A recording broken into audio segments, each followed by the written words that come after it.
Good afternoon, Christina. Hello. Good afternoon, everybody. This is Christopher Tipper with Hunter Benefits Consulting Group, and this is our long-running series, Tuesday Topics, where we discuss a very serious white paper that Christina has just written and that will be on the website very soon, correct?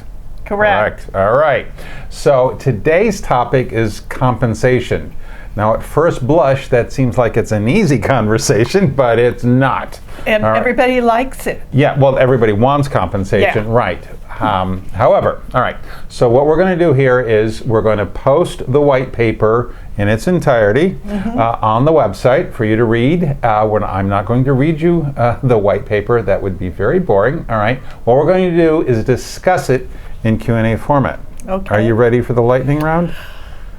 No, there is no lightning round. Lightning, There is oh my no God. lightning round. I don't All right. know that I can do lightning. Now that, so there are various elements that make up compensation. Yes. And one of the ones that we end up probably having to talk about more than we should are fringe benefits. Right. What are they? And for whatever reason, when I hear fringe benefits, I always think about Jon Voight's costume from Midnight Cowboy. So, go.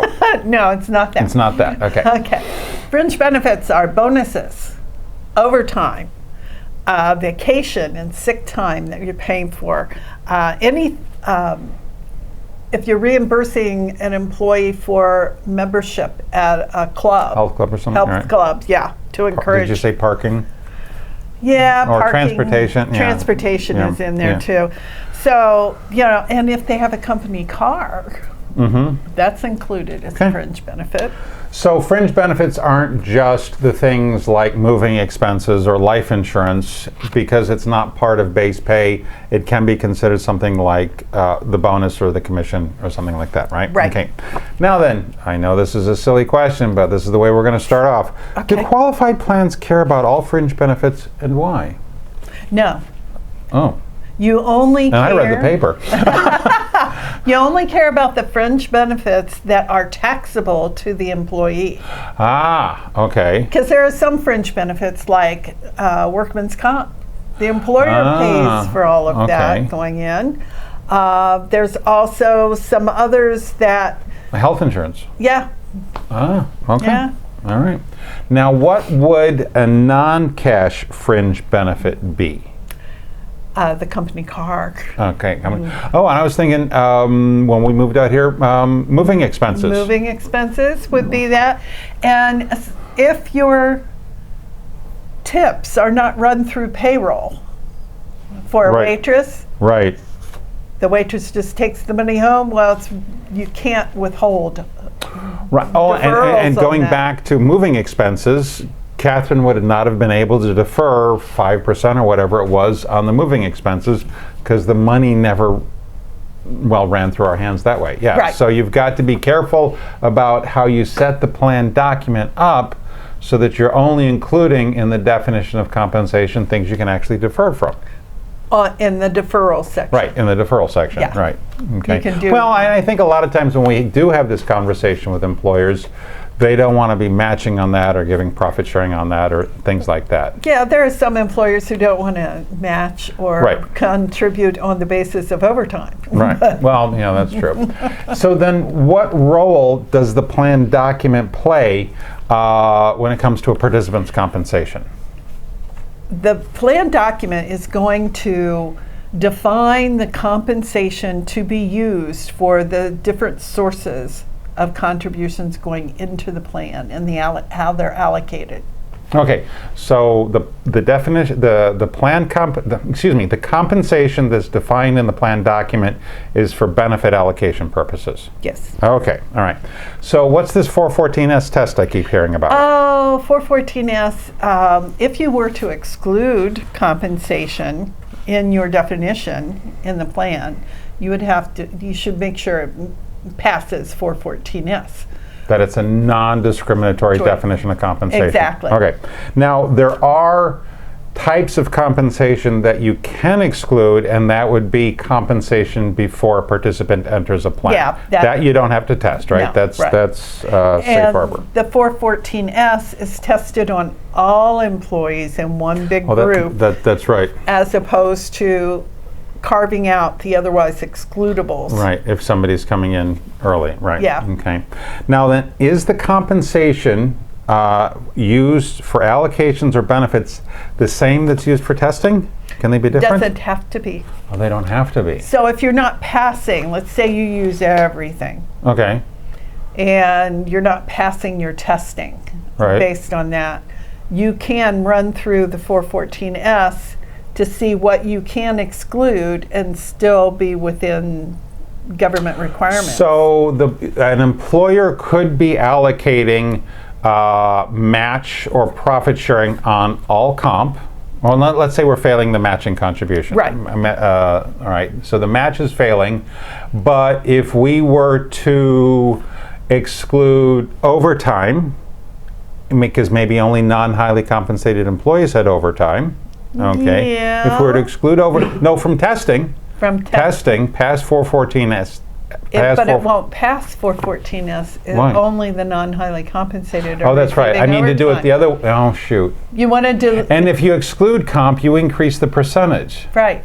Oh, that doesn't help, does it? No. Okay. Well, So, thank you for but- having me not think on my feet here. Well, yeah, but let's say you did it backwards. Let's say you excluded bonuses from your planned compensation for the contributions. Right. And then you added it back in for 414S.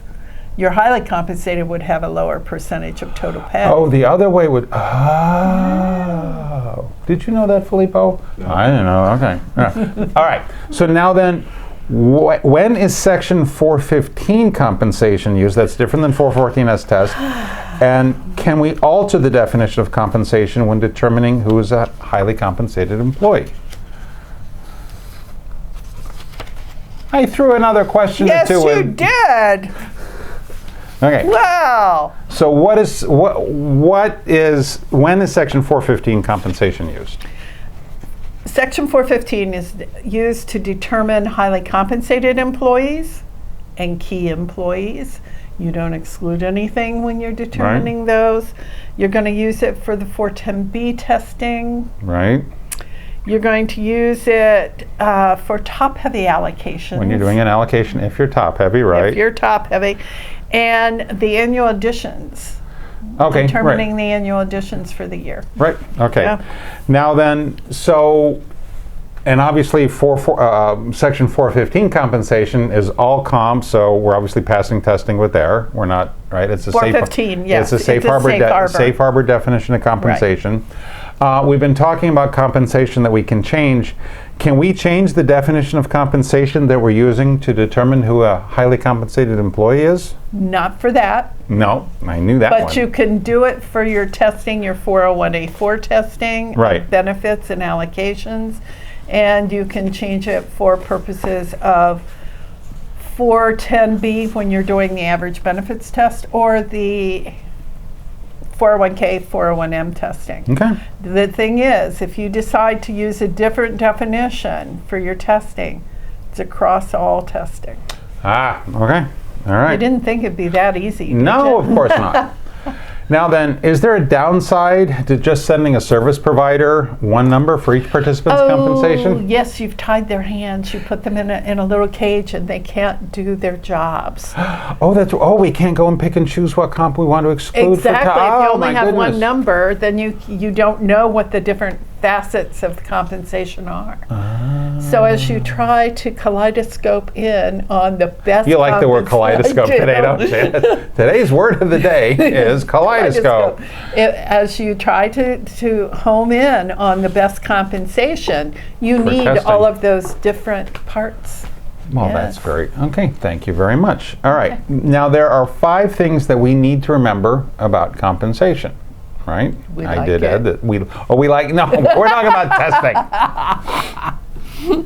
Okay. Misunderstanding an employee's fringe benefit compensation in the plan document can be bad. Yeah. Yep. So if your plan document says you're supposed to defer on tips or moving expenses, that's Even though they're in if cash. there is no cash. Yeah. That's a problem. Yeah, you're Okay. stuck. If we're not using a safe harbor, that's the little s, little h definition of compensation, we have to run the 414S test. Yes. That's the Internal Revenue Code section 414S. All right? Yeah. And we can have a different definition of compensation for allocations. That has to be in the plan document, Yes. right? For each source. For each source. There can be, different than that, a different definition of compensation for testing that's not in the plan document. And if we have all the different components of compensation, we can pick and choose to the employer's benefit, right? Okay. Now then, we briefly touched on this, but from a different perspective, there are compensation definitions we don't have a choice in. We don't get to choose the definition of compensation for determining who a highly compensated Right. employee is, for determining who a key employee is, when allocating top-heavy minimum, when determining the gateway for Right. non-discrimination testing, and when determining the maximum amount you can allocate to an employee's account. Right. Correct? Correct. All right. Filippo, Yes. did you learn anything today? There was a lot of words. Is a lot of work. You're just supposed to say yes. Yes, I did. I really did. So hopefully this was a little helpful. I don't know about you guys. I actually always I know the white papers are a struggle or challenge. They're tough, okay? Yeah, because I can't get everything into it that Right. I want to get into it because there's so many facets of it. Right, but I always learn something. I've been doing this for 30 some odd years, and I always learn a little bit something or get reminded of something from the white paper. So if you have any questions, comments, or concerns, the website's hunterbenefits.com. Email me at sales@hunterbenefits.com. Like, subscribe, do all that other good stuff with the YouTube video, right? Please and thank you. Please and thank you. Thank Please you very and much. thank you. And thank you for watching.